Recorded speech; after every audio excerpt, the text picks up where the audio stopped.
Hello বন্ধুরা, এই যে মাশরুম নিয়ে এসেছি। মাশরুম আমার ছেলে আর মেয়ে খেতে ভালোবাসে মাশরুম, তো কালকে নিয়ে এসেছি।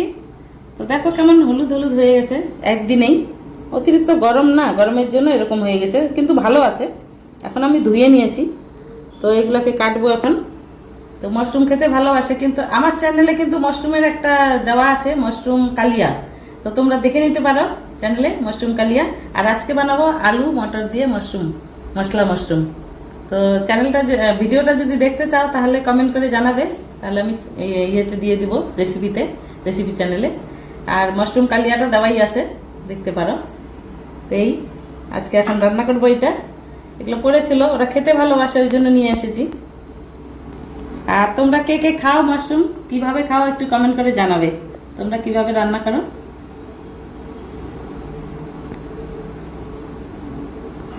তো এই যে কেটে নিচ্ছি, এভাবে এভাবে কেটে নেব, এভাবে চার পাল্লা করে কেটে নেব। এই অল্প অল্প করে ছুলে নিতে হয়, পাতলা একটা আস্তরণ থাকে, এটা ভালো না, মাটির জিনিস। তো যতই ধুয়ে নাও তবুও একটা ব্রাউন কালারের আস্তরণ থাকে না, তো এটা ছুলে নিলে এভাবে পরিষ্কার হয় আর কি।